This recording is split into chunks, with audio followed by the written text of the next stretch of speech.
हाँ, नमस्कार। सभी हमारे गुरुजन, सभी हमारे सम्मानित सदस्य, चाहे व्हाट्सएप ग्रुप के हो या आपने जितने भी सोशल साइट पे जो भी संपर्क में हैं, और जितने मेरे सब्सक्राइबर्स हैं, फॉलोअर्स हैं, या जो भी मेरे पूरे विश्व के भाई बहन, माता पिता, सदस्य के समान जो लोग हैं, सभी को इस होली की, पावन होली की हार्दिक शुभकामनाएं। क्योंकि देखिए, होली वाले दिन हम व्यस्त रहेंगे, तो सभी लोगों को पहले ही मैं आपको शुभकामनाएं दे रहा हूँ, आपका सही हो। इसके साथ ही मैं कुछ यहाँ पे एक दो पॉइंट आप लोगों से रिक्वेस्ट करूँगा, जो मेरे भाई हैं और बहनें हैं, कि वो उस पर थोड़ा ध्यान जरूर दें। क्योंकि त्यौहार हमारा होली का मनाना चाहिए और अच्छी तरीके से मनाना चाहिए। कुछ लोग यहाँ पे बोलते हैं कि पानी बर्बाद करना है, तो मैं उनसे पूछता हूँ, पानी बर्बाद नहीं है। आप पानी बचाने की इतने ही पक्ष में है तो आप पेड़ लगाइए, पानी स्वतः ही अपने चक्र से बचेगा। हमारे पानी यूज करने ना यूज करने से नहीं बचने वाला है, ये एक साइंटिफिक कारण है। लोग तो बोल देते हैं कि पानी को वेस्टेज मत करो। एक त्यौहार आता है, हम चाहे किसी भी धर्म का कोई भी त्यौहार हो, इनके पीछे बहुत बड़ी हिस्ट्री होती है और बहुत कारण होते हैं, तो उन्हें हमें कभी रोकना नहीं चाहिए। हर धर्म, हर समुदाय के अपने 30 त्यौहार बने, उन्हें करना चाहिए और प्राचीन जो परंपरा चली रही है उसी हिसाब से मनाना चाहिए। तो जहां तक पानी का सवाल है, तो पानी हम वृक्ष लगाएंगे। आपको पता ही है, वाष्पोषण क्रिया के द्वारा पानी का सर्किल चलता रहता है, तो वो सर्किल नेचर ही कंप्लीट करा। उससे ज्यादा, इस पानी से ज्यादा बर्बादी हमारे जो कंक्रीट के जो मकान बन रहे हैं, जो आप देख रहे होंगे, कई मंजिले मकान बड़े बड़े शहरों में बन गए, ये सब पानी का जो चक्र है ना, सर्किल, उसको रोक रहे हैं। कि जमीन पर पानी वाष्पोषण की तरह ऊपर जाएगा, फिर वहां से बादल बनेंगे, फिर उससे बरसात होगा, फिर वो पानी जमीन में जाएगा, समुद्र में जाएगा, फिर ऊपर जाएगा। लेकिन यहाँ पे जब कंक्रीट आ जाती है ना, जहाँ पे अपने मकान इतने बना लिए, हर कोई आदमी, देखो कच्चे मकान में कोई नहीं रहता है, बहुत कम, हमारी 5-10% आबादी होगी जो रह रही होगी, मैं समझता हूँ। नहीं तो हर कोई पक्के ही बना रहा है, पेड़ कोई लगा नहीं रहा है। तो जहाँ पानी बचाना, वहाँ पानी बचाना चाहिए। तो एक त्योहार में इतना पानी खर्च नहीं हो जाता, मैं मानता हूँ। इससे ज़्यादा पानी तो हम लोग ऐसे ही बर्बाद कर देते हैं कार वार धोने में, ठीक है, जितना मैं समझता हूँ। तो आप लोग होली मनाइए। आप सभी लोगों को होली की बहुत बहुत शुभकामनाएं। और घर के बारे में एक दो पॉइंट बता रहा हूँ, यहाँ पे सुन जरूर लीजिएगा, क्योंकि एक अच्छी आदत, एक अच्छा पॉइंट भी किसी की जिंदगी बचा सकता है, किसी की कोई दुर्घटना होने से बचा सकता है। क्योंकि दुर्घटना हो जाने के बाद कुछ नहीं होता है, फिर अफसोस ही कर देता आदमी, यार मैंने गलत कर दिया, ऐसा नहीं होना चाहिए था, भगवान आपने क्या करवा दिया। लेकिन आप पहले ही उसके प्रति सतर्क रहें। इसमें मेन मुख्य बात है कि मैं जो देखते आ रहा हूँ कि रसोई में हमारी माताएं और बहनें जो है कि पकवान बनाती हैं होली पे या कोई त्यौहार पे। होली को ही मैं बात करूंगा लेकर, क्योंकि होली के उपलक्ष्य में बोल रहा हूँ।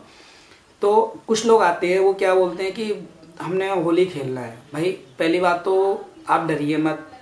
जो भी कोई होली खेलने आपके फ्रेंड्स आते हैं, जो रिलेटिव आते हैं, आप अपना काम छोड़िए और बाहर निकलिए, उनके साथ होली खेलिए। क्योंकि आप अगर कमरे में अंदर है तो जबरदस्ती जाएंगे, और जबरदस्ती ही खेलने में मजा आता है, तो उसको मौका और मिल जाता है। तो आप आराम से रंग लगाना, उनसे बोली लगा लीजिए, अबीर लगाना लगाइए, गुलाल। और हानिकारक रंगों से बचना चाहिए, उनसे पहले ही बोल दीजिएगा।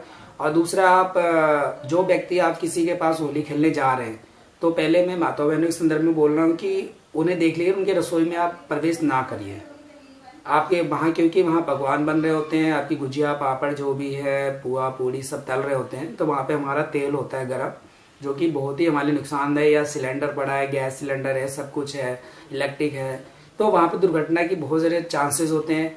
सपोज करिए आपने बोला सिर्फ मैं टीका ही लगा रहा हूँ गुलाल का, या मैं आपसे आशीर्वाद लेने आया हूँ, आपसे उम्र में बड़ी महिला है, आप गए, आपने टीका लगाया माथे में, उसके हाथ से थोड़ा कड़छी इधर उधर हुआ, तेल फैल गया, उछल गया, उनके हाथ पे गिर गया या आपके शरीर पे गिर गया, तो कौन जलेगा बताइए।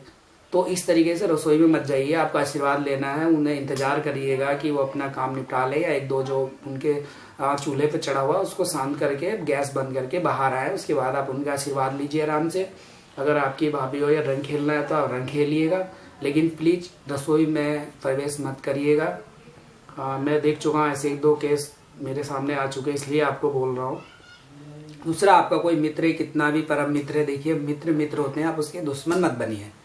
यानी कि आप इस चीज़ का ध्यान रखिए कि अगर उसने चश्मा लगा रखा तो उससे कह दो भाई बड़े प्यार से आप चश्मा उतार दो, क्योंकि आप ज़बरदस्ती अगर उसके रंग लगाते हो, चश्मा अगर हो सकता है कि टूट जाए कांच और उसकी आँख में घुस गया तो वो तो ज़िंदगी भर के लिए गया आँख उसका, या नहीं भी गया तो उसको प्रॉब्लम तो हुई ना, तो चोट तो लगी, आँख में लगे चाहे नाक में लगे। अगर उसके पास चश्मा है तो आप रंग ज़बरदस्ती मुँह पे मत लगाइएगा। और कहने के लिए हर कोई बोलता है कि हम क्या बोलते हैं कि केमिकल से फ्री रंगों से खेलेंगे या रंग नहीं खेलेंगे, गुलाल खेलेंगे, लेकिन फिर भी लोग खेलते हैं और दुर्घटनाएं होती हैं, इससे कोई झुठला नहीं सकता। तो जो चश्मे वाला व्यक्ति उसके साथ आप जबरदस्ती मत खेलिए। और इस साल मौसम भी हमारे इधर तो ठंडा ही चल रहा है, लोग बीमार हैं, किसी को बुखार है, वायरल फीवर है। तो अगर कोई बोलता है वायरल फीवर है या बुखार है तो उसके प्लीज़ उसके रंगों मत लगे, क्योंकि रंग छुड़ाने में काफ़ी पानी लग जाता है, तो उसका अपने बीमार ज़्यादा है, वो मजबूरी में क्या करेगा, आपसे सिर्फ रिक्वेस्ट कर सकता है ना, सोचना आपने है, यानी हमें सोचना है। तो होली खेलिए लेकिन किसी भी बीमार व्यक्ति को मत खेलिए, और बुजुर्ग व्यक्ति उन्हें उन पर रंग मत डालिएगा, उनका सिर्फ आशीर्वाद आप पैर छू के ले सकते हैं, कोई जरूरी नहीं कि रंग पोत कर ही आशीर्वाद लिया जाए। और इसी के साथ ही जो कमज़ोर व्यक्ति हैं, या मैं कुछ लोगों को देखता हूँ ना दोपहर में नहा लेते हैं, देखिए हर घर में हर तरह के व्यक्ति होते हैं, हमारे घर में बुजुर्ग व्यक्ति हैं, कोई माता बहनें बीमार है, कमज़ोर, उन्हें दोपहर में नहा लिया 12-1 बजे, उसके बाद शाम को 5 बजे लोग आते हैं, फिर रंग खेलना चालू कर देते हैं या गुलाल डाल देते हैं। तो प्लीज़ ऐसा ना करें, क्योंकि उस व्यक्ति, आप उनके मित्र हैं, आप उनके रिश्तेदार हैं, आप उनके शुभचिंतक हैं, ना कि दुश्मन। तो उनका सहयोग करिएगा, अबीर गुलाल हल्का सा टीका लगाइए, आशीर्वाद लीजिए, और इससे ज़्यादा कुछ नहीं है। ये नहीं कि आपने रंग लगा दिया तो बहुत आपको पुण्य मिलने वाला, कुछ नहीं। व्यक्ति कोई मन मार के बेचारा कुछ बोल नहीं पाता है, तो इसके मजबूरी का फ़ायदा मत उठाइएगा। तो ये चीज़ रही। और दूसरी, उड़दंगबाजी और बाइक वगैरह बच्चे जो हैं आजकल के लेके चल देते हैं, दोस्तों से मिलना, इससे मिलना, उससे मिलना, बाइक उठाया और घर से निकल देते हैं। तो प्लीज़ बिना हेलमेट के मत जाइएगा। लोग सोचते हैं हेलमेट गीला हो जाएगा, जब भीग जाएगा। अगर आप बिना हेलमेट के जा रहे हैं, किसी ने बाई चांस मान लीजिए गुब्बारा फेंक के मार दिया या गिलास से ही रंग मार दिया, पिचकारी से मार दिया और आपके आंखों में चला गया, तो आप 1-2 मिनट के लिए तो अंधे हो ही गए ना। सामने आप टकरा सकते हैं, पोल से, खम्भे से, गड्ढे में गिर सकते हैं, आपका एक्सीडेंट हो सकता है, मेरे कहने का मतलब है। तो अगर आप बाइक, पहले तो घर से निकले ही ना इस डेट में, पैदल ही जाएं आसपास गांव में। अगर आपको ये जाना भी पड़ता है तो एक तो नशे की हालत में बाइक ना चलाएं, और दूसरा हेलमेट का प्रयोग जरूर करें, जिससे कि आपकी आंखें सेफ रहें और दुर्घटना होने से बचा सकें।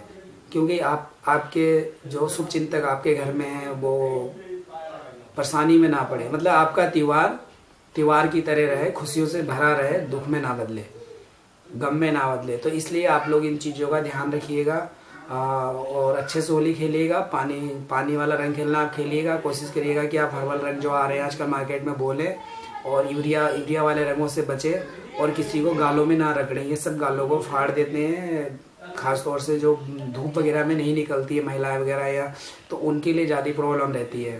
तो आप खुद समझ होंगे मैं क्या कहना चाह रहा हूँ, ज़्यादा ना कह करके इतनी बात मैं आपको बता चुका हूँ कि आपको कुछ ध्यान रखना है। तो ध्यान रखिएगा और दूसरों का सम्मान करिएगा। ऐसा नहीं कि होली खेलने के लिए हम अपनी खुशी में 2 मिनट हंसने के लिए दूसरों को ज़िंदगी में दुख पैदा करें या गम ले आएँ, ऐसा नहीं होना चाहिए। और इन्हीं सब साथ चल जाता है। आपको पुनः होली की बहुत बहुत शुभकामनाएं, हार्दिक शुभकामनाएं, तहे दिल से शुभकामनाएं। और आप क्या कहेंगे, गुजिया खाइए, मिठाइयाँ खाइए, पकवान खाइए, आप किसी के जाइए। देखिए जरूरी नहीं कि हम रंग से ही किसी का सम्मान करें, रंग लगा के हम खुश हो सकते हैं। इस समय ये त्योहार में देखिए हमारे पकवान भी चलते हैं ना, आप तरह तरह के पकवान खाइए। हर किसी घर में हर तरह के आपको क्या बोलते हैं, नमकीन मिलेंगे, चिप्स वगैरह, कुरकुरे चिप्स जो घर में बनाए जाते हैं। और इस कोशिश करिएगा, अभी 1-2 दिन बचा है, कि रिफाइंड में आप मत तलिएगा, सब सरसों के तेल में तल के दीजिएगा लोगों को। सरसों का तेल लीजिएगा या देसी गाय का घी लीजिएगा और मिलावट से बचे रहिएगा। इस तरीके से क्या है कि मतलब स्वास्थ्य भी आपका बना रहे। और ये भी नहीं बहुत ज़्यादा खा लिया। और एक यहाँ छोटा सा टिप्स है कि दही का इस्तेमाल जरूर करें आप दोपहर में, क्योंकि उस दिन अगर दही वगैरह ले लेते हैं सुबह या मॉर्निंग में तो सही रहता है। और अगर उससे एक दिन पहले आप खिचड़ी खा लेते हैं मूंग की दाल का, तो आपका पेट सही रहेगा, क्योंकि अगले दिन पकवान और ये जो आपको गुजिया खानी है तो सब आप पचा सकते हो। तो ये सब चीज़ें हैं आपके लिए, और इससे ज़्यादा मैं कुछ कह नहीं सकता। बाकी आप लोग सब समझदार हैं। इसी के साथ आप लोगों को पुनः होली की शुभकामनाएं, हार्दिक शुभकामनाएं। नमस्कार, धन्यवाद।